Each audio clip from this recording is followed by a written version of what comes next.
हम लोग श्रीमद् भागवतम के तीसरे स्कंद के 26वें अध्याय के 58वें श्लोक से आगे पढ़ रहे हैं और आप जान रहे हैं कि इसमें विभाजन हो रहा है अधिभूत, अध्यात्म और अधिदैव का। तो अब हम लोग आगे पढ़ते हैं। हस्तौ च निरभिद्येताम बलम ताभ्याम ततः स्वरा। हस्तौ च निर्भिद्येतां बलं ताभ्यां ततः स्वराट्। पादौ च निरभिद्येताम गतिस्ताभ्याम ततो हरिः। पादौ च निर्भिद्येतां गतिस्ताभ्यां ततो हरिः। बोलिए।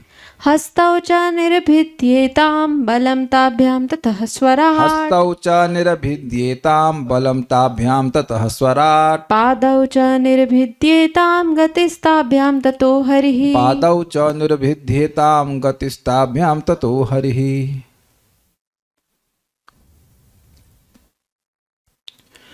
तत्पश्चात भगवान के विराट रूप के 2 हाथ प्रकट हुए और उन्हीं के साथ वस्तुओं को पकड़ने तथा गिराने की शक्ति आई। फिर इंद्रदेव प्रकट हुए। काहे इंद्रदेव प्रकट हुए?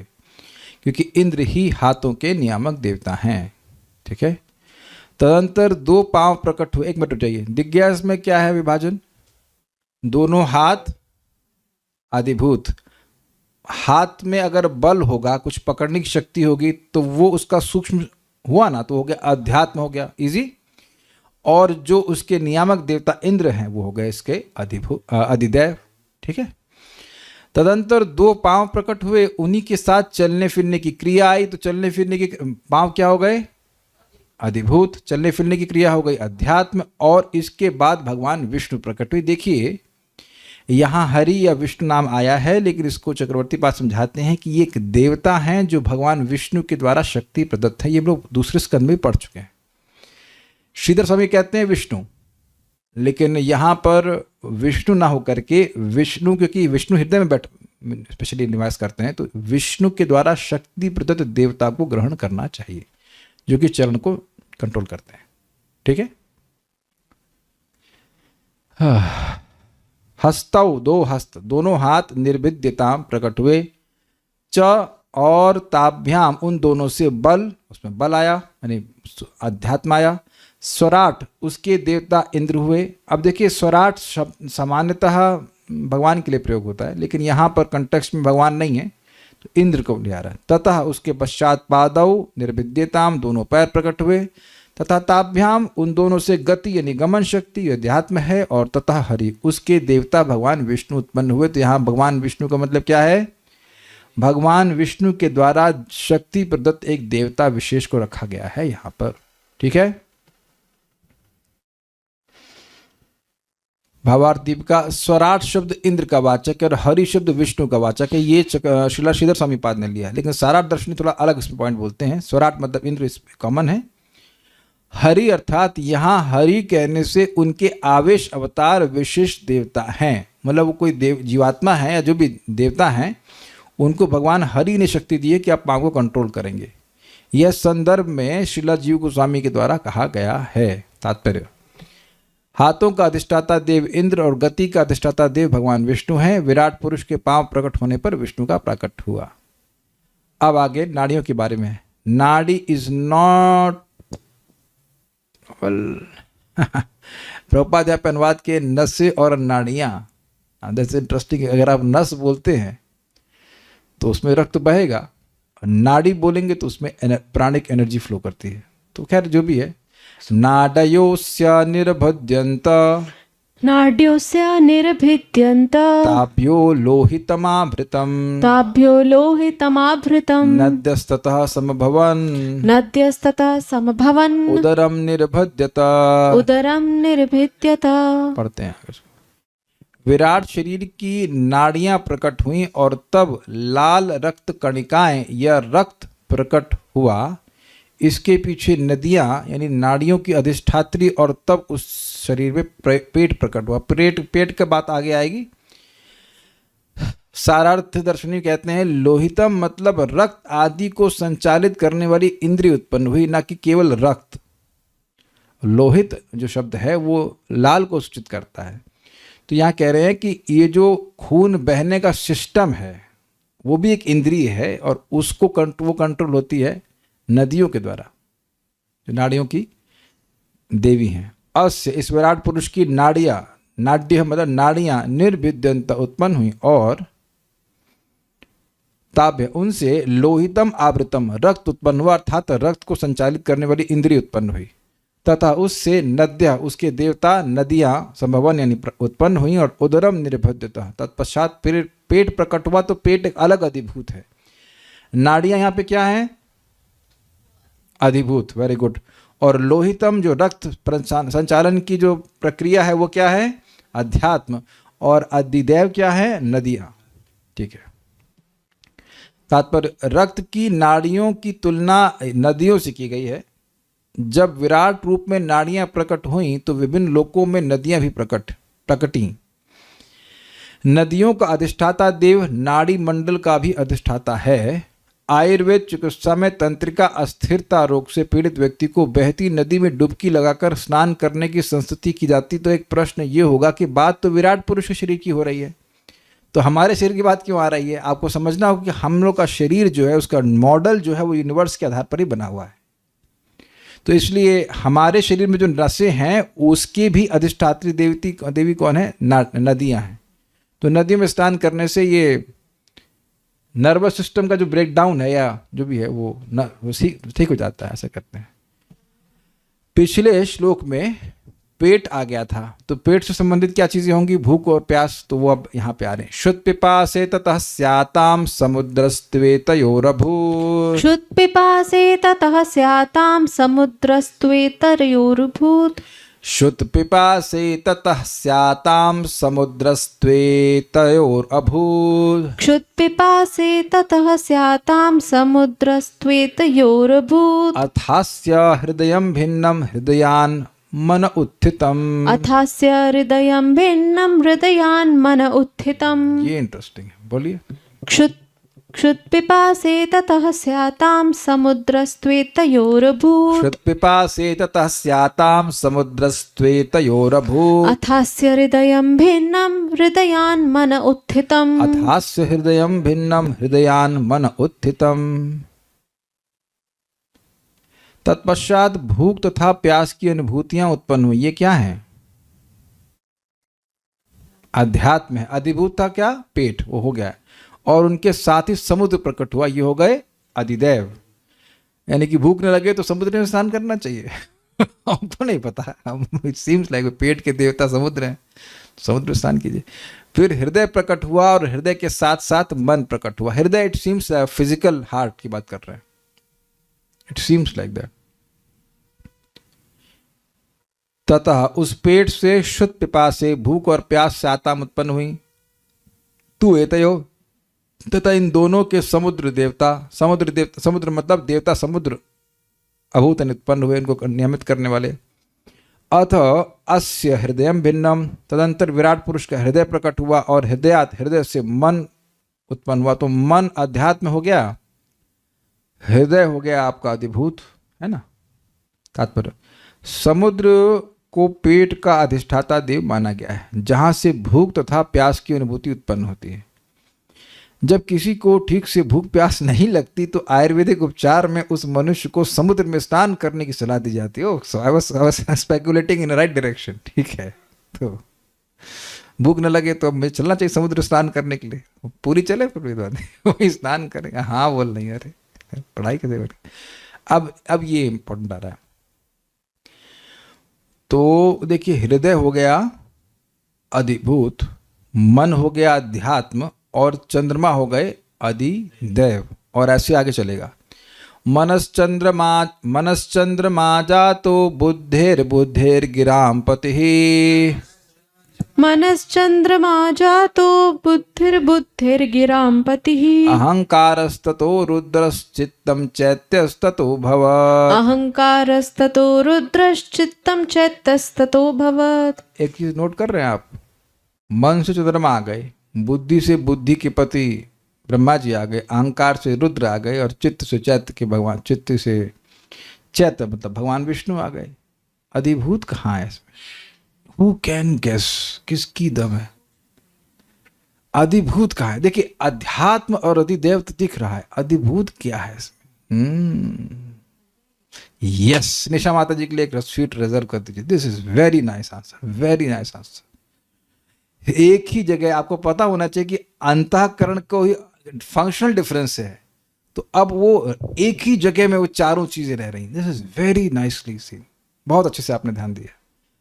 हृदय एक है, दिल तो एक ही है ना। क्या कहते हैं ना, दिल तो एक ही, कितनी बार जीतोगे, तो डायलॉग मारते हैं। लेकिन इस दिल जो फिजिकल स्टेट है वो एक ही है, लेकिन उसमें मन, बुद्धि, अहंकार और चित्त, चार चीज सुनी थी ने, वो इसी में सब होता रहता है।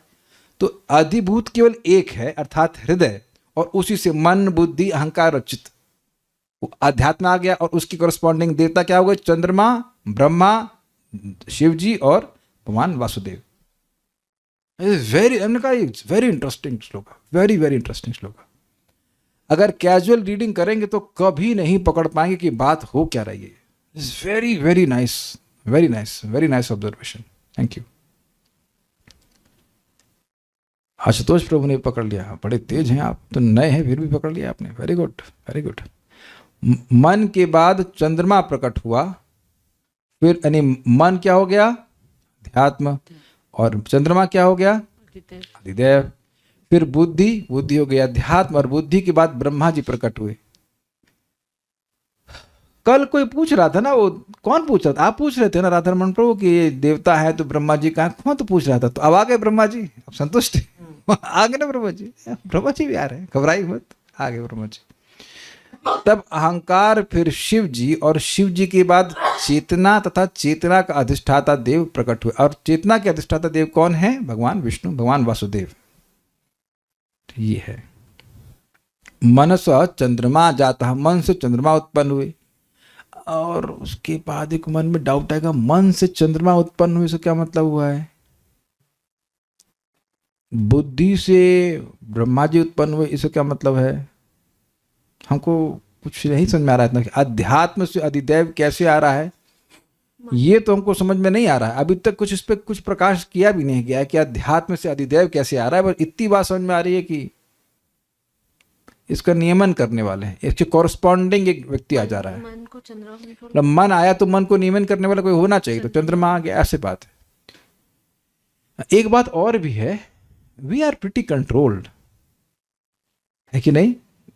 आप वेदवादी जानती हैं कि किसी का चंद्रमा कमजोर होता है तो उसका मन वो चंद्रमा की कलाओं के संग वो अलग कला प्रस्तुत करेगा, डिप्रेस हो जाएगा, वो डाउन हो जाता है। ऐसा it is pretty helpless. Her element हमारे शरीर का एक देवता कंट्रोल कर रहा है, और फिर भी हम सोच रहे हैं कि वी आर इन कंट्रोल। मनसः चंद्रमा जाता, मन से चंद्रमा उत्पन्न हुआ। बुद्धि यानी फिर बुद्धि, और बुद्धे गिराम पति, बुद्धि से वाणी के देवता, वाणी के देवता ऐसे होना चाहिए। गिरामपति मतलब वाणी के देवता ब्रह्मा जी उत्पन्न हुए। गिरामपति अलग अलग नहीं हो, एक साथ कंपाउंड वर्ड है गिरामपति। वाणी, गिरा मतलब थी वाणी। हाँ, कुछ आप लोग को दिक्कत नहीं हो रही है? वाणी की देवी तो सरस्वती हैं, और बुद्धि के तो ब्रह्मा जी हैं। तो अभी क्या हम थोड़ा सा डाउट हो रहा है। बुद्धि में जो आता है वो वाणी अग्नि को बोलने के लिए गया था, तब ये गिरापति, दो लोग आ गए क्या? अब ये भी सही कह रही है वेदवादिनी की जो बुद्धि में होता है वो बोलता है व्यक्ति, तो उस तरह से होगा। Not really, I am not, कुछ समझ में नहीं आ रहा है। तो या तो ऐसा होगा कि जो बुद्धि जैसे इनपुट दे रही है, वो इनपुट देने का काम ब्रह्मा जी का, और बुलवाने का काम अग्नि का होगा। अग्नि बोला था ना, वाणी के देवता तो अग्नि है। तो इसको हम थोड़ा नहीं समझ पा रहे हैं, लेकिन ठीक है बुद्धि इतना तो क्लियर है कि बुद्धि के जो नियामक हैं वो ब्रह्मा जी हैं। तथा उसके पश्चात अहंकार उत्पन्न हुआ, और अहंकार रुद्र, उनके देवता रुद्र अर्थात शिव जी हैं। चित्तम, तत्पश्चात चित्त, और तथा उससे चैत्य, चैत्य मतलब चेतना के अधिष्ठाता देव वासुदेव अभवत उत्पन्न हुए। देखिए अब स्पष्ट है कि चित्त एक भौतिक तत्व है, और उससे भगवान वासुदेव नहीं आ सकते। भगवान वासुदेव तो शाश्वत है। तो इससे हमको बात जो समझ में आ रही है वो ये है कि एक सीट बनाई जा रही है।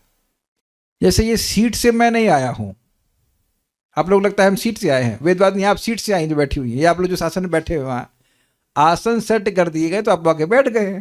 और यहाँ मैं देख रहा हूँ कि सबका एक आसन फिक्स सा हो गया है।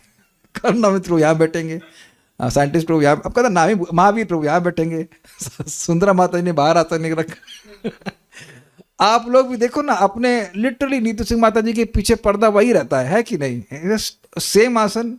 तो पर्दे से आई हैं आप, पर्दे से नहीं आई हैं, लेकिन वो सीट है वहाँ जाके बैठ जाते हैं। जैसे सिनेमा हॉल में सीट पहले से लग जाती है, वहाँ जाकर आप आसीन हो जाते हो, पिक्चर देख रहे हैं, जो कुछ भी कर रहे हैं। I hope that's my understanding. क्योंकि चित्त के, वही बोले चित्त के अधिष्ठाता, अधिष्ठाता मतलब बैठने वाले। शिव जी थो ना अहंकार से आए हैं, लेकिन उसको बैठे हुए हैं, उस पर कंट्रोल, उसके कंट्रोलर है, नियामक है, ये बात है। ओके, ध्यान देना होगा कि बुद्धि तत्व के उपास्य ब्रह्मा जी नहीं है, अधिष्ठाता ब्रह्मा जी हैं।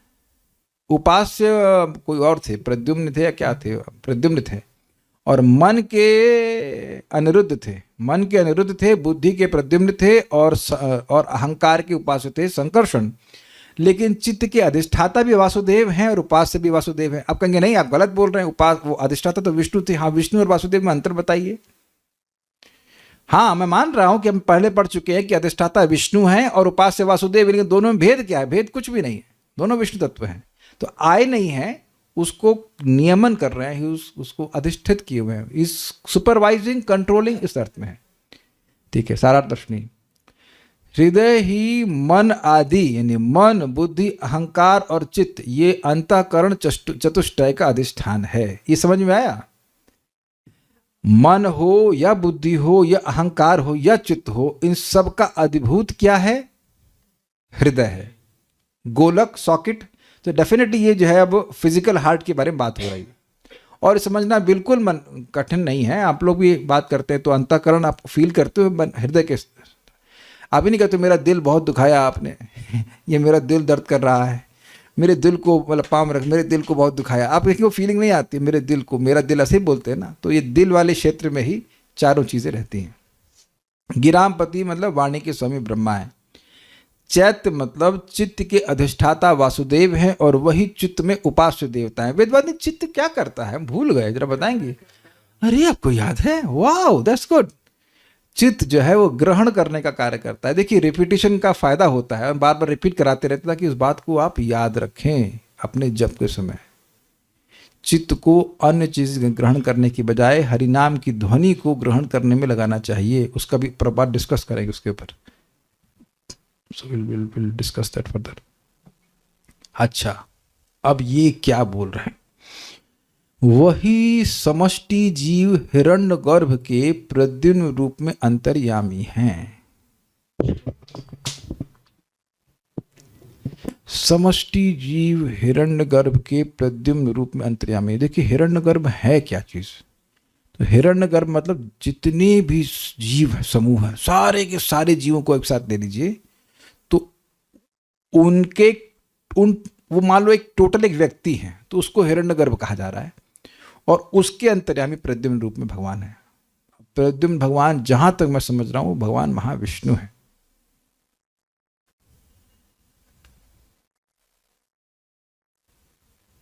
नहीं, गर्भोदक्षय विष्णु है, क्योंकि भगवान महाविष्णु सारे ब्रह्मांडों के अंतर्यामी हैं। तो भगवान गर्भोदक्षय विष्णु एक ब्रह्मांड में जितने समष्टि जीव है उनके अंतर्यामी है। ठीक है, तो वो प्रद्युम्न है। और अनिरुद्ध जो है वो क्षीरोदकशय विष्णु के रूप में है, जो चार होते हैं ना वैकुंठ में, प्रद्युम्न, अनिरुद्ध, संकर्षण और वसुदेव, तो उन्हीं के एक्सपेंशन यहाँ पे हैं। तो महाविष्णु संकर्षण के हैं, if I am not going wrong, Pradyumna के हैं गर्भोदकशय विष्णु, और अनिरुद्ध के जो है वह क्षीरोदकशय विष्णु। इस तरह से भी एक्सपेंशन है। तो वही वासुदेव व्यष्टि जीवों में, यानी इंडिविजुअल जीवों में अनिरुद्ध रूप से अंतर्यामी है। तो आपके अंतर्यामी का नाम क्या है राधारमण प्रभु? अनिरुद्ध। व्यष्टि मतलब इंडिविजुअल जीव। देखिए, उन सभी में कोई भेद नहीं है, केवल वो किस तरह से शंख चक्र पकड़े हुए उससे भेद करते, नहीं तो वो व्यक्ति वही है, अलग अलग कुछ नहीं है इसमें। तो हम लोगों के हृदय में, हर इंडिविजुअल जीव के हृदय में जो भगवान हैं विष्णु, उनको अनिरुद्ध कहेंगे या क्षीरोदकशय विष्णु भी कहते हैं, जो परमात्मा के रूप में, वही वासुदेव उस रूप में विस्तारित किए हुए। कैसे मालूम चला? यह लघु भागवतामृत जानना चाहिए। कब पढ़ाएंगे? आएगा, उसको पढ़ा देंगे, अभी तक जान लीजिए। यहाँ चैत्य शब्द से चित्त के अधिष्ठाता क्षेत्रज्ञ जीव कहना उचित नहीं है। अब ये कहने की क्यों जरूरत है? हमने यहाँ टीका नहीं रखी है। श्रील श्रीधर स्वामी पाद ने चैत्य का अर्थ लिया क्षेत्रज्ञ, पर इतना बोल दिए वो। लेकिन देखिए क्षेत्रज्ञ के दो अर्थ हैं, क्षेत्रज्ञ यानी जीव और क्षेत्रज्ञ मतलब भगवान। तो इसलिए क्लियर करना जरूरी है कि क्षेत्रज्ञ मतलब जीव नहीं, क्योंकि जीव चित्त को अधिष्ठाता नहीं है और ना इसका उपास्य है। चित्त को कंट्रोल करने वाले होते तो कितना मजा आता लेकिन चित्त कंट्रोल में कहाँ रहता है भाई ठीक है ना, किसी का चित्त कंट्रोल में रहता है उसके? ऐसा तो नहीं है। प्रयास करते कि चित्त भगवान में लग जाए, लेकिन एकदम नियामक तो नहीं है। क्योंकि उस क्षेत्रज्ञ जीव के कर्तृत्व और कर्णत्व का अभाव सर्वत्व प्रतिपादित किया गया है। क्या बोल रहे हैं भाई? ये बोल रहे हैं कि जीव स्वतंत्र करता नहीं है और न ही जीव कर्म करने वाला है। ये आपको याद होगा ना, कर्तृत्व अभिमान, ये मिथ्या अहंकार, ये बार बार व्यक्ति को जन्म दे रहा है। वो सब कर्तृत्व किसका था? भौतिक प्रकृति का था। तो यह जीव चित्त का अधिष्ठाता हो ही नहीं सकता है। इसलिए क्षेत्रज्ञ को आप जीव नहीं ग्रहण कर सकते इस कंटेक्स्ट में। Is it okay? चैत्य मतलब क्षेत्रज्ञ, लेकिन क्षेत्रज्ञ यहाँ जीव नहीं लिया जाएगा, क्षेत्रज्ञ भगवान विष्णु को लिया जाएगा, क्योंकि वो नियमन करने वाले हैं, वो करता है, वही सारी चीजें करने वाले हैं। समझना की बात? ओके। श्रीमद् भागवत में 11:29-6 में प्रमाण दे रहे हैं। मेरे पीछे मत बोलिए। आचार्य चैत्य वपुषा स्वगतिम व्यनक्ति, ये उद्धव जी ने भगवान को बोला है। अर्थात जो बाहर आचार्य अर्थात श्री गुरुदेव के रूप में और भीतर चैत्य वपु अर्थात अंतर्यामी रूप में स्थित होकर विषय वासना को दूर करके अपने स्वरूप को प्रकट करते हैं, ऐसे उद्धव के वचन में भी चैत्य शब्द से अंतर्यामी ही कहा गया है। देखिए बड़ी इंटरेस्टिंग श्लोक है ये। आपने सुना है ना चैत्य गुरु? कर्णामित प्रभु सुने हैं चैत्य गुरु? चैत्य गुरु कौन होता है? कौन से संप्रदाय में है? कौन चैत्य गुरु कौन से संप्रदाय में है? कोई संप्रदाय नहीं है हाँ सही कह सकते हैं, किसी संप्रदाय में नहीं, सारे संप्रदाय उनसे शुरू होते हैं भगवान से शुरू होते हैं। तो चैत्य गुरु मतलब जो अंदर बैठे हुए हैं, वो भी तो कार्य करते हैं। अब उन्हें गीता में कहीं सुना है चैत्य गुरु का कार्य? चैत्य गुरु का कार्य परमात्मा का कार्य नहीं बोल रहा हूं। Okay, very good. ईश्वर सर्वभूतानाम हृदय अर्जुन तुष्टि, वेरी गुड। और नहीं, मैं बोल रहा हूं गीता में कोई श्लोक याद आ रहे हैं जहां भगवान चैत्य गुरु की तरह कार्य कर रहे हैं? मत्तः स्मृतिर ज्ञानम अपोहनम च, भूल गए आप लोग? अच्छा, यही भगवान को भुला दिए, ठीक है, ओके। और दशम स्कंद के जो चतुश्लोक की भगवद गीता, उसका आखिरी श्लोक में क्या कहते हैं? ददाम, तीसरे श्लोक में उसमें बोलते हैं उसके 10th का 8, 9, 10, 10th होना, 10.10 होना चाहिए। क्या है? भजताम तेषाम सतत युक्ता नाम भजताम प्रीतिपूर्वकम ददामि बुद्धि योगम तम ये नमाम उपयंते। तो भगवान अंदर ही बैठे बुद्धि दे रहे हैं कि नहीं दे रहे हैं? किन लोगों को? जो भगवान की प्रीतिपूर्वक भजन करे। एक उसका अगला श्लोक क्या है? तेषाम एवानुकंपार्थम अहम अज्ञान जम तमः नाश्याम्य आत्मभावस्तो ज्ञान दीपेन भास्वता। उन भक्तों को जो प्रीतिपूर्वक भजन कर रहे हैं, उनके हृदय में ही बैठा मैं उनके सारा जो अज्ञान से जनित अंधकार है, तम है, उसको नष्ट कर देता हूं और ज्ञान का दीपक जला देता हूं। तो ये भी हो गया ना चैत्य गुरु का कार्य। गुरु मतलब जो ज्ञान प्रदान करे। देखिए बड़ी इंपॉर्टेंट बात है, जो एक प्रामाणिक गुरु हैं, आचार्य हैं, वो भगवान की ही बात बाहर से बोलते हैं, क्योंकि हम लोग सीधे परमात्मा से नहीं सुन सकते और कभी कभी हम सुनना भी नहीं चाहते परमात्मा बोले भी तो अरे रुको यार, रुक जाओ, शांत रहो, हमको पता है, हमको ज़्यादा मत बताओ कि गलत है, हमको पता है, हमको पता है। तो परमात्मा की नहीं सुनना चाहता है जीव या नहीं सुन सकता है, तो आचार्य की जरूरत पड़ती, तो वो आचार्य भगवान की ही बात बोलेंगे। तो बाहर से सहायता हो रही है और अंदर से भगवान समझने की प्रेरणा दे रहे हैं। आप लोगों ने देखा होगा कि किसी को भगवद गीता की सिंपल सी बात बताओ, उसको समझ ही नहीं आता है, वो कुछ से क्लिक ही नहीं करता है, क्योंकि उसका पुण्य नहीं है, तो अंदर से भगवान भी सहायता नहीं कर रहे हैं। इसीलिए जिन लोगों को समझ में नहीं आता है, तो आप क्या बोलते हैं? भैया प्रसाद खाओ, हरे कृष्ण मंत्र जपो, तो पुण्य बढ़ेगा। तो अपने आप बात समझ में आने लगती है। किसके संग ये नहीं हुआ है वह हाथ खड़ा करे। Okay, so you got the point. हम आश्चर्य, हमको थोड़े हास्यास्पद भी लगता है और आश्चर्यजनक लगता है। एक प्रभु जी, हम नाम नहीं रखेंगे, अब उनकी पत्नी बच्चे को लेके उनके पास गई कुछ समय बिताने के लिए। तो वो कहे, मैंने कहा प्रभु जी आप जब, मैंने, अरे वो पत्नी बहुत डिस्टर्ब कर रही है, अभी बस ये घर चली जाए तो हम साधना करेंगे। तो घर भेज दी अपनी पत्नी को, घर या मायके जहाँ भी, जो भी है सर जहाँ भी भेज दिए। तो मैंने पत्नी से बात किया, माता जी आप भी जब में आइए। तो पत्नी इतनी आगे निकल गई कि 4:30 बजे माला खत्म कर दे रही है। तो हमने कहा ये क्या है, इतने स्ट्रॉन्ग पिक्चर तो है नहीं कि एक बार बोलेंगे मान जाए कोई व्यक्ति। तो that Mata ji also had some very amazing credits. नहीं तो एक बार में कोई व्यक्ति मान जाए, इतना किसी को नहीं चमकता है, नहीं चमकता भैया। हम तो कितनी सारे लोगों को बता चुके हैं, नहीं चमकता है। एक व्यक्ति को बोलते हैं, एक दिन आते हैं, फिर उसके बाद वो एक हफ्ते बाद फिर काउंसिल करेंगे, फिर एक दिन आते हैं। हमने कहा ये क्या आप चंद्रमा की कलाओं की तरह साधना करते हैं। पहले एक दिन पूर्णिमा, अगले दिन अमावस्या, 15 दिन अमावस्या। It is just amazing. क्या आप लोग ये नहीं देखते हो कि वो एक बात बोल रहे हैं, दूसरे एक व्यक्ति को समझ नहीं आ रहा है, पता नहीं क्या है, भगवान को समझने नहीं देते ना, क्या चक्कर है, समझ नहीं आता, जस्ट डजंट क्लिक। एनीवेज, तो ये बड़ी सुंदर बात है। इसीलिए बड़ी अमेजिंग बात यह है कि जब आप भगवान की बात बोलेंगे तो उसको अच्छा लगेगा, भगवान अंदर बैठे प्रसन्न हो रहे हैं, हाँ इसने ठीक बात बताई है, ये मेरी बात बता रहा है। And then slowly will help also. तो आप लोग समझ रहे होंगे कि कुछ बातें बताई जाती हैं, और कभी कभी भक्तों ने बोला भी कि प्रभु जी हमारे एक प्रश्न था, आपको कैसे पता चला कि हमारे मन में प्रश्न है और आप उसको एड्रेस करते हैं। मैंने कहा भैया इतना हम कनेक्टेड नहीं है, हमें जो लिखा रहता है हम बोल देते हैं, लेकिन ऐसा हो जाता है कि जो प्रश्न मन में लेके चल रहा है भगवान उसे कनेक्ट करते हैं। या तो आपने कई बार देखा होगा कि मन में प्रश्न चल रहा है, कोई प्रवचन आपने लगा दिया, रिकॉर्डिंग्स लगा दी, या कुछ गीता का अध्याय खोल लिया और समझ में आ जाती है बात। सो धीरे धीरे आपको समझ में आना चाहिए, आपको परमात्मा को रंगे हाथों पकड़ना चाहिए। हे आइडिया तुम दे भाई ये आइडिया कहाँ से आया। इवन आप देखेंगे कि आप साधना करेंगे ना, मटीरियल जीवन में मटीरियल चीजें हैं ना, उसमें भी Krishna becomes very active, very very active, very active. आपको दिखने लगेगा कि ये मैं नहीं हूं। बड़ा इंटरेस्टिंग है, प्रभुपाद जी मीटिंग में बैठे हुए थे अपने शिष्यों के संग, तो कोई समस्या थी और वो बोले अच्छा तुम बताओ। सब लोग ना।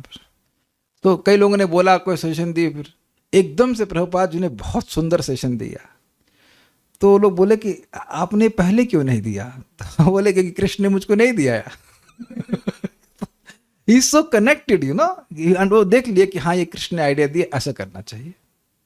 तो दिस इज, आप देखेंगे धीरे धीरे करके देख पाएंगे कि ये चीज भगवान ही करा रहे हैं। बल्कि आप यह भी देख रहे होंगे कुछ समय पहले तक आप कुछ साधना में कार्य नहीं कर पा रहे होते हैं, and then suddenly Krishna allows you to do that. कभी अहंकार नहीं करना चाहिए कि मैं कर पा रहा हूं, it is only because of Krishna, it's only because of Krishna. खैर, हम चैत्य के बारे में बोल रहे थे कि चैत्य जो है, चैत्य गुरु के रूप में भगवान ज्ञान दे रहे हैं। एक और बड़ी इंटरेस्टिंग बात है यहां पर, देखिए गुरुओं से, गुरु मतलब बोलना वैष्णव, बहुत सारे गुरु होते हैं। किसी गुरु से, वैष्णव से हमने कोई बात सीखी, it's not, first of all it's not an accident. भगवान ने आपको प्रेरित किया, जाइए आप सुनिए, कुछ बात समझिए, और फिर जब उस पर अमल कर रहे हैं तो भगवान अंदर बैठे देख रहे हैं कि ये कितना गुरु की बात का पालन कर रहा है। There is no information gap.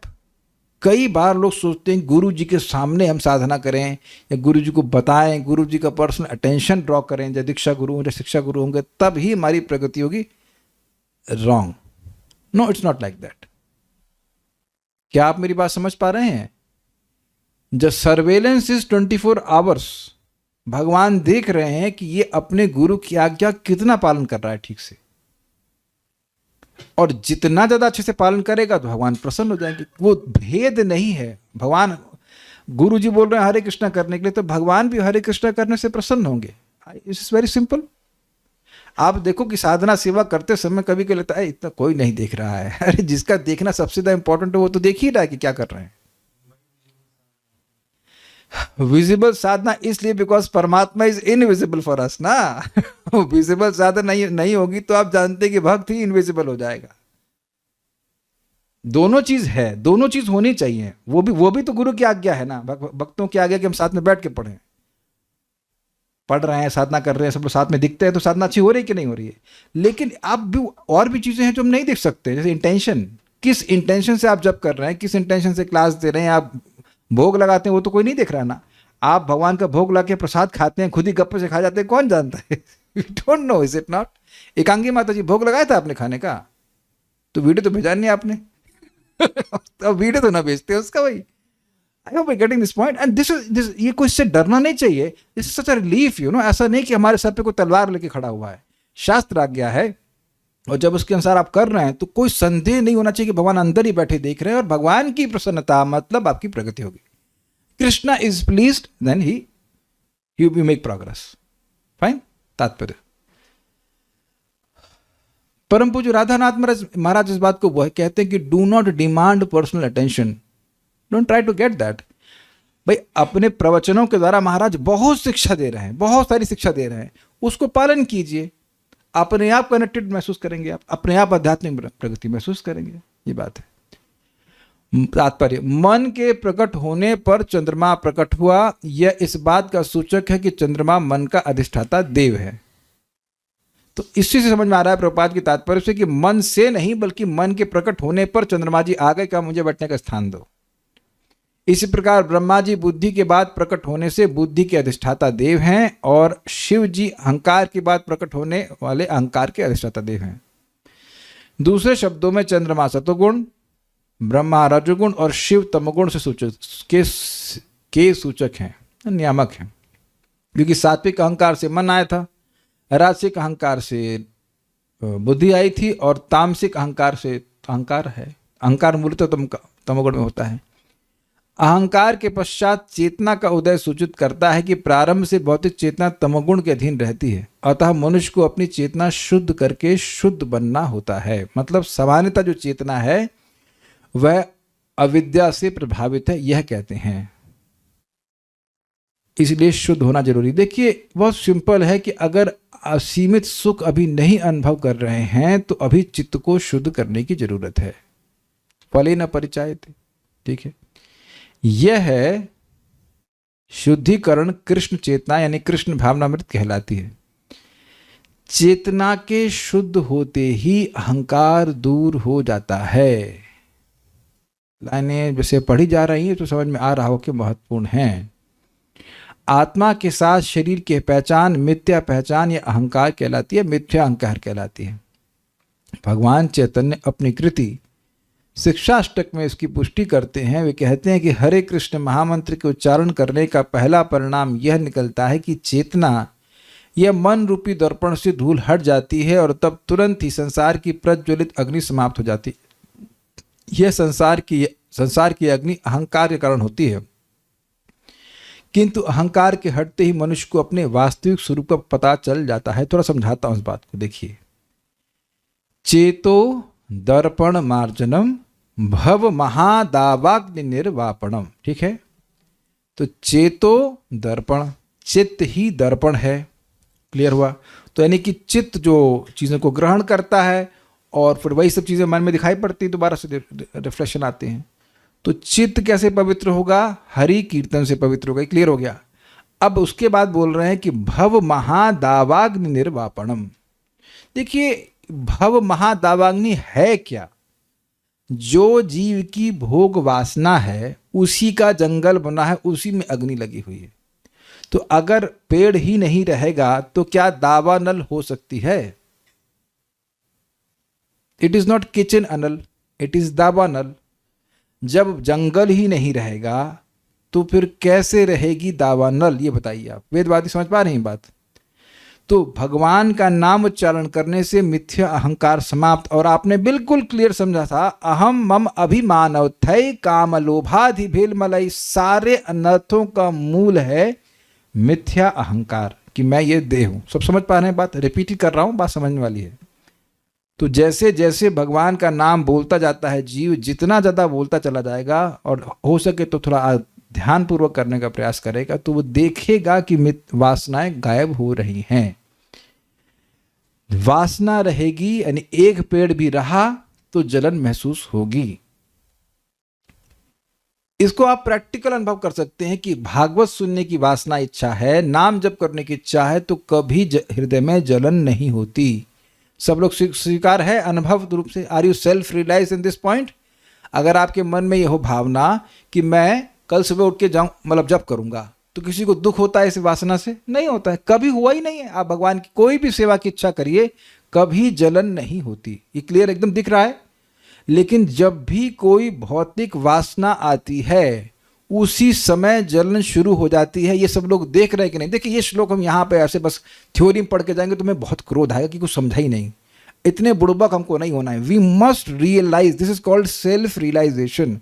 हमने देखना है कि दोनों प्रकार की इच्छाएं हमारे हृदय में आती हैं और दोनों इच्छाओं का परिणाम उसी टाइम क्या होता है। वासना को पूरी करने की बात मैं बिल्कुल नहीं कह रहा हूं, वासना जब आती है तब की बात कह रहा हूं। क्योंकि इसमें बहुत बड़ा प्रश्न बन जाएगा कि हमारे हृदय में कोई वासना आ रही है तो क्या वो भगवान के लिए है या नहीं, हम कैसे जानेंगे? देखिए, भगवान के लिए है तो कभी जलन नहीं होगी, कभी नहीं होगी। आप कहो कि क्या था, हाँ, वेद वादनी का जब बड़ा अच्छा हुआ, कहते हैं आज अच्छा हुआ है, आज हम गिरिराज जी के लिए फीस्ट बनाएंगे।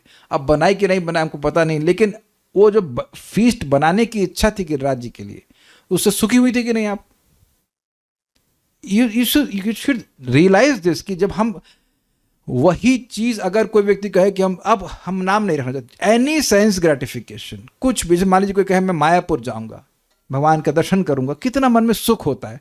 ठीक है, थोड़ी तपस्या हो सकती है बीच में जाने में, लेकिन एक उल्लास होता है कि हम जाकर उधर दर्शन करेंगे, इनके दर्शन करेंगे, भगवान के दर्शन करेंगे। और वही व्यक्ति अगर कुछ और मटीरियल चीजों के लिए जाएगा, जलन होगी। और जलन हो रही है, नौकरी करूंगा, यहां जाऊंगा, वहां घूमूंगा, ये करूंगा, वो जलता ही रहता है। क्या आप लोग समझ गए? तो ये जो पहली लाइन समझ में आ रही है, चेतो दर्पण मार्जनम भव महादावाग निर्वापण, मतलब चित्त रूपी दर्पण साफ हुआ। देखिए, आप समझिए, एक और इक्वेशन है, चित्त इज इक्वल्स टू मन इज इक्वल्स टू अहंकार इज इक्वल्स टू बुद्धि। ये अलग तत्व नहीं है। तो चित्त साफ किया तो अहंकार भी साफ हो जाएगा। जैसे मैंने एग्जाम्पल दिया था कि ये एक माउस है, ये माउस की तरह काम कर रहा है। अब इसके ऊपर मान लीजिए मट्टी जम जाए, तो मैंने साफ किया, अब मैं इसको किसी पर फेंकता हूं तो कम से कम साफ माउस से अस्त्र की तरह इस्तेमाल कर रहा हूं। Make sense? ये तो साफ हुआ ना, चाहे मैं अस्त्र की तरह प्रयोग करूं, चाहे माउस की तरह प्रयोग करूं, चाहे पेपर वेट की तरह प्रयोग करूं। गंदा है तो तीनों तरह से गंदा, और साफ है तो तीनों तरह से साफ। तो यदि चित्त किसी कार्य से पवित्र हुआ तो क्या आप इक्वेशन बैठा पा रहे हो कि वो अहंकार भी साफ हो जाएगा? तो अब हम लोग के लिए बड़ी इजी बात क्या है, अहंकार तो बड़ा सूक्ष्म समझ में नहीं आ रहा है, लेकिन चित्त समझ में आ रहा है कि चित्त वो चीज है जिसके द्वारा हम वस्तुओं को ग्रहण करते हैं। वस्तु मतलब शब्द, रूप, रस, गंध। क्लियर हुआ? ये तो एकदम क्लियर है। सब लोग इसको अनुभव कर पा रहे हो? फाइन। तो अब आप मेरी बात भी सुन ही पा रहे हैं। जब चित्त लगा रहे हैं, चित्त कहीं और लगाएंगे तो नहीं समझ पाएंगे। क्लियर? तो ये हम लोग को करना आता है। तो अब हम पूरा दिन प्रयास करें जितना संभव हो सके कि हमारा चित्त भगवत विषयक विषयों को ग्रहण करे। फूल भगवान को अर्पण है, वो ग्रहण करे। और आप देखेंगे तो हमें इसी चीज की ट्रेनिंग दी जा रही है। सुबह उठते ही भगवान का नाम उच्चारण करो, भगवान को देखो, भगवान की सेवा करिए हाथ से। तो आप देख रहे हैं कि वहां चित्त लगाना ही पड़ता है कि नहीं? क्या भगवान के लिए कुछ प्रेयर्स गा रहे हैं तो चित्त पवित्र हो रहा है, तो बाय डिफॉल्ट ऑटोमेटिकली मिथ्या अहंकार भी अपने आप पवित्र हो रहा है। आपको मिथ्या अहंकार से को साफ करने की या उसको डिसॉल्व करने के लिए अलग से कुछ करने की जरूरत नहीं है। ये मैं समझाना चाह रहा हूं। तो अब होगा क्या? मिथ्या अहंकार में क्या सोच रहा है व्यक्ति कि हर वस्तु, ये देह मेरा है, मैं ये देह हूं, ये देह संबंधित सारी वस्तुएं मेरी हैं, इसे भोगूंगा मैं। क्लियर? लेकिन जब मिथ्या अहंकार समाप्त हो जाएगा तो क्या होगा? ये देह भी मेरा नहीं है, भगवान के द्वारा दिया गया है, मैं भी भगवान का हूं, ये देह भी भगवान का है, मन भी भगवान का है, सब कुछ भगवान का है और मुझे भगवान की सेवा करनी। ये है प्रैक्टिकल वे में मिथ्या अहंकार के नष्ट होने का लक्षण। किसी को ना समझ में आया तो यहाँ पूछ लीजिए, चाहे ऑडियो फॉर्मेट में पूछना चाहते तो वो भी अलाउ करेंगे। I want to make sure कि समझ में आए। मिथ्या अहंकार होगा तो व्यक्ति उस वस्तु या व्यक्ति के को भगवान को अर्पण नहीं करेगा सेवा में। क्लियर? लेकिन अगर मिथ्यांकार वहां पे कार्य नहीं कर रहा है तो व्यक्ति उस वस्तु को या अपने आप को भी भगवान की सेवा में नियोजित करेगा। Just very dam simple. जैसे हम लोग कुछ फल लाते हैं तो क्या सोचते हैं? भगवान को पहले अर्पण होगा, मिथ्यांकार नहीं है। It's very practical. चावल आया, अरे ठीक है भगवान को अर्पण करेंगे, दाल आई भगवान को अर्पण करेंगे, फूल भगवान को अर्पण करेंगे, इत्र भगवान को अर्पण करेंगे। तो यहां पर मिथ्यांकार कार्य नहीं कर रहा। बट एज सून एज कि नहीं ये हम खुद एंजॉय करेंगे तो मिथ्यांकार आ गया। इसी को आप डिटेल में पढ़ सकते हैं। ईशाभासम इदम सर्वम यत् किंचित जगत्याम जगत तेन तक्तेन भुंजिता माँ गृधा कस्य सिद्धनम। तो कुछ भी है भगवान का है, और ये समझते हुए सब कुछ भगवान को अर्पण करके व्यक्ति स्वीकार करे, और ऐसा अगर करता है तो वो हजारों सालों तक जिएगा, लेकिन फिर भी उसे कोई कर्म बंधन नहीं लगेगा। कुछ पूछना चाहते हैं सत्य प्रकाश प्रभु, कुछ कहना चाहते हैं? Okay, let's see what you want to say. बोलिए प्रभु जी। हरे कृष्ण प्रभु जी। बोलिए। प्रभु जी, ये आपने बोला कि कोई भी वासना के बारे में अपन सोचते हैं तो अपन जलते रहते हैं, उसका अर्थ क्या हुआ जलते रहने का? एंजाइटी समझते हैं? प्रश्न है कि आपने कहा कि अगर कुछ भौतिक वासना आती है तो उससे जलन महसूस होती है। आपको कभी कोई भौतिक वासना नहीं आई मन में? नहीं, गिल्टी नहीं बोल रहा हूं, गिल्टी नहीं बोल रहा हूं, जलन, एंजाइटी, एंजाइटी, एंजाइटी, एंजाइटी। हाँ, उसको पाना है, ये करना है। देखिए, भगवान की सेवा में भी होता है कि हाँ मुझे सेवा करनी है, लेकिन आप हम प्रैक्टिकल अनुभव करते हैं कि अगर आपकी सुबह की चैंटिंग बहुत जबरदस्त हो, फिर देखिए फिर तो इतना उत्साह आता है, इतना एनी सर्विस यू गिव, अक्सर पहाड़ उठाने की ना दी जाए, लेकिन any service you feel so enthusiastic, you feel so enthusiastic for serve Krishna. तो प्रैक्टिकल देखा जाता है कि भगवान की सेवा करने में अच्छा लगता है, चाहे कुकिंग हो, चाहे प्रीचिंग हो, चाहे कुछ भी हो। लेकिन अब कहो कि अब सॉफ्टवेयर का जॉब करना है, ये करना है, अरे बाप रे। तो आप देख ही रहे हैं कि भोग इच्छाओं को पूर्ण करना भोग जलाते ही व्यक्ति को। ठीक है, अपना मतलब एंजाइटी का है ये। अच्छा, आप ऐसा प्रश्न कर रहे हैं जैसे आपको आज तक ये कभी हुआ नहीं। सत्य प्रकाश लोग कैसा मजाक कर रहे हैं? आपको आज तक कभी भौतिक इच्छा नहीं आई? नहीं, भौतिक इच्छा आई प्रभु जी, तो ऐसा अच्छा नहीं, लग रहा था आपको उस समय? अब याद कर रहे हैं तो प्रभु जी इतने शुद्ध हो गए कि याद ही नहीं आ रहा लास्ट टाइम कब आए थे। Okay, very good. नहीं ऐसा यू नेवर फेल्ट मिजरेबल? जब भौतिक इच्छा आई थी तो कभी दुख नहीं लगा आपको उसमें? हमको एकदम क्लियर याद है जब आईआईटी में नहीं हुआ तो कितना रो रहे थे, प्लान ढिमकाना, आईआईटी में जाने के बाद भी रो रहे थे। लेकिन ये this is what is so difficult. तो हमने किया ही है ना। कितने लड़के वो लड़की से शादी हो जाए, ये हो जाए, बस आई नहीं कि वह परेशान। जब तक नहीं आ रही तो खुश नहीं चलते, मतलब परेशान रहते हैं कि नहीं रहते हैं? फिर मतलब एक एग्जाम्पल दिया, नथिंग, क्या ऐसा नहीं कि वो शादी नहीं कर सकता, लेकिन ये सब इच्छाएं जाती तो व्यक्ति परेशान रहता है। ईश्वर सार्वभूताना, अच्छा श्लोक, ओके ओके। अब तो आप और कुछ बोलना चाहते हैं? जलता रहता है मतलब क्या समझाती है? और क्या है? जॉब में रोज एंजाइटी होती है। हाँ ठीक है, जॉब में तो नहीं बोल रहे आप, ठीक है। संसार के अग्नि अहंकार के कारण होती है, किंतु अहंकार के हटते ही मनुष्य को अपने वास्तविक स्वरूप का पता चल जाता है। जैसे एक और एग्जाम्पल कई बार हम बोल चुके हैं, स्वप्न में देख रहे होते हैं ये हो गया, वो हो गया, ऐसा बन गया, वैसा बन गया, और जब स्वप्न हट गया तो कुछ नहीं, वो खत्म, अपना आप जो काम कर रहे हैं ऐसा कर रहे हैं। So basically we have nothing to do with this world, है कि नहीं? अनिशा माता जी को बड़ी चिंता थी। ऑस्ट्रेलिया में मैं एग्जाम्पल दे, मेलबोर्न में कुछ बम फट गया, आपको पता है? तो अब अनिशा माता जी कोई दिक्कत नहीं, राधा रमन को कोई दिक्कत है नहीं। तो आप जान रहे हैं कि ऑस्ट्रेलिया के है ही नहीं तो बम फटा, जैसे बोलती नहीं फटा कोई, लेकिन बम फटा नहीं फटा, कंगारू उड़ा कि नहीं, we don't care a damn. तो जितना ये समझ में आने लगेगा भाई जगत के हम हैं ही नहीं, उतना ही आप निश्चिंत होते जाओगे। वास्तविकता यही है, बस अब रियलाइज करने की बात है। महाराज बड़ी सुंदर बात यहाँ पे कहते हैं, ये प्रवचन मैंने भेजा, आप लोग सुन लीजिएगा। ये जगत सपने के समान है। तो अरे सपने के समान तो नहीं लगता है, कैसे समझे? तो कह रहे हैं देखिए, जैसे सपना आंख बंद होते, आंख खुलते ही खत्म हो जाता है, ऐसे ही जगत का जो भी आप देख रहे हैं वो आंख मूंदने पे बंद हो जाता है। मूंदना समझ रहे हैं? व्यक्ति की मृत्यु हो गई, समझिन से वो अपनी पहचान कर रहा है कि मैं बहुत ज्ञानी हूँ, मेरे ये फॉलोअर हैं, मेरा धन है, ये सारा सपना देख रहा है, सब समाप्त हो जाता है। तो जिसको ये विवेक जागृत हो गया वो अपनी सारी एनर्जी भगवान की भक्ति में लगाएगा, एटलीस्ट ज़्यादा से ज़्यादा, एटलीस्ट ज़्यादा से ज़्यादा। और ये अब तो मैं प्रैक्टिकल देख रहा हूँ कि एक आध दो काउंसलिंग काफ़ी पैसे वाले हैं, like 7 lakh rupees a month उनके इनकम है, फिर भी जल रहे हैं, सिक रहे हैं, फ्राई। सर फट रहा है, दर्द हो रहा है, 7 लाख रुपए कम लगाओ उसमें सही होने के लिए। तो खैर ये मिथ्यांकार नष्ट होगा तो समाप्त हो जाएगा। उस समय वह सचमुच माया के पास से मुक्त हो जाता है। ज्यों ही वह मिथ्या अहंकार के चंगुल से छूटता है कि उसकी बुद्धि भी विमल हो जाती है और तब उनका मन सदैव भगवान के चरण कमलों में लगा रहता है। भगवान का आविर्भाव पूर्णिमा के दिन गौरचंद्र के अथवा कलंक रहित दिव्य चंद्रमा में हुआ के में हुआ, चंद्रमा के अवतरण में हुआ। भौतिक चंद्रमा में धब्बे होते हैं किंतु दिव्य चंद्रमा अर्थात गौर चंद्र में धब्बे नहीं होते। शुद्ध मन को भगवान की सेवा में लगाने के लिए मनुष्य को निष्कलुष चंद्रमा या गौर चंद्र की पूजा करनी होती है। जो लोग कामी हैं या जीवन में उन्नति करने में अपनी बुद्धि का प्रदर्शन करना चाहते हैं वे सामान्य रूप से ब्रह्मा के उपासक होते हैं, और जो लोग घोर अज्ञान में रहकर अपने को शरीर मानते हैं वे शिव जी की पूजा करते हैं।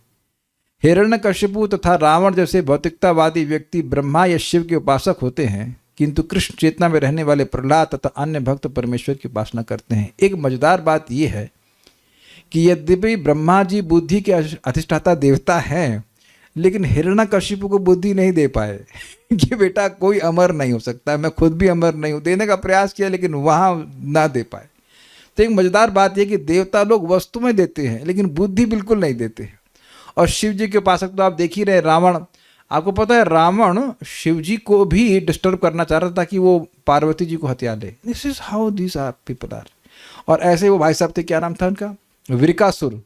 वो शिव जी को उपासना किया, अंत में वो गर्दन अपनी काटने वाला था, शिव जी दया करके सामने प्रकट हो गए तो देखा कि पार्वती तो बड़ी सुंदर, इतनी सुंदर स्त्री इसके संग रहेगी, नहीं तो मेरे साथ रहनी चाहिए।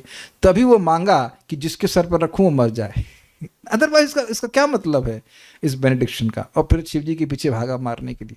तो आप समझ सकते हैं कि उसकी कितनी घोर प्रकार की बुद्धि होगी। और बड़ा मजेदार बात यहाँ पे और भी है, जब शिव जी आगे आगे भाग रहा है और ये पीछे पीछे भाग रहा है, जब शिव जी तो भगवान के भक्त हैं, परेशान हो गए, तो भगवान एक ब्राह्मण बालक के रूप में वहाँ पे आए और उससे बोलते हैं विरकासुर से, उसका नाम था क्या, विरकासुर, और दूसरा नाम क्या है उसका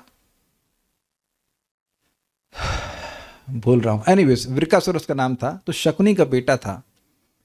तो बोले हे शकुनी नंदन, आप अपने शरीर को इतना कष्ट क्यों दे रहे हैं। तो तुरंत वो कॉन्शियस हुआ, हाँ मैं शरीर को इतना कष्ट क्यों दे रहा हूँ। तो प्रपात कह रहे हैं कि जो भौतिकतावादी व्यक्ति है उसको शरीर के बारे में बताओ तो तुरंत वो आपको कहेगा ये मेरा मित्र है, क्योंकि अपने को शरीर ही मानता है। और आप देखेंगे कि इस तरह के वीडियोस यूट्यूब में कितने वायरल होते हैं हेल्थ के ऊपर। It's not good, it's not bad to take care of health, इन केवल शरीर को चमकाने के लिए ये क्रीम लगाइए, वो कीजिए। असुरों की मानसिकता ही होती है कि मैं देह हूँ और जो मेरे देह के लिए अच्छा कर रहा है वो मेरा मित्र है, ऐसे करके। उसके बाद भगवान उसको अपनी बातों में जाते हैं, कहते हैं देखिए अब जब से दक्ष का साप लगा इसका कोई शाप काम नहीं करता। कहाँ आप उस झूठे की बात में फंस गए। अरे कुछ नहीं, अपने सर पे हाथ रख के देखिए आप, कुछ नहीं होगा। उसने हाथ रखा, बस वो कहता हो नरकासुर नहीं था, भौमासुर, नहीं गलत नाम मत बताइए, विरकासुर नाम था। गुस्सा हो जाएगा वो। कम से कम नाम तो सही रखो, मैं गलत काम कर रहे, नाम तो गलत मिल रहा। इसको हम अभी नहीं समझा पाएंगे, तो कल पढ़ाते हैं। तो ये सब हुआ, लेकिन अभी फिर कुछ और घटना होती है तो उसको हम कल देखते हैं। ये थोड़ा सा टेक्निकल चीज़ है समझाने के लिए, इसको कल से शुरू करते हैं। कोई प्रश्न किसी भक्त का है तो हम देख लेते हैं। भक्ति में भी हो सकती है एक एंजाइटी। देखिए भक्ति में एंजाइटी जरूर होती है। कौन भक्त यहाँ कह सकता है कि उसको अपने 16 माला जप करने की कोई एंजाइटी नहीं है। जिसको नहीं है उसकी होगी भी नहीं पूरी। हमने देखा है जो एकदम मस्त है, भाई हो जाएगी तो हो जाएगी, नहीं हो तो फिर उनकी हो रही है पीएम में, पोस्टमार्टम चल रहा है कि नहीं, खुश है, कोई दिक्कत नहीं। दाल एक भक्त मिले, वो कहते हैं 8 बजे उठते। हमने कहा तो जब कर, नहीं 8 बजे उठे, नहाए धोए, खाना वाना खाया, 10 बजे चैंटी। ये कौन से प्लेनेट में है ये। तो ऐसा नहीं, एंजाइटी तो होती ही है। एंजाइटी होती है कि हम जब कर पाएँ, जब अच्छे से कर पाएँ, अटेंटिवली कर पाएँ, बट जलन नहीं होती है। जलन नहीं होती है, ये that is from your heart. You can directly experience कि जलन नहीं होती। किसी को जलन होती है कि जब, एंजाइटी होती ही है कि जब हो पाएगा कि नहीं, लेकिन जलन नहीं होती। Was it Bhasmasur? हाँ भस्मासुर ठीक है।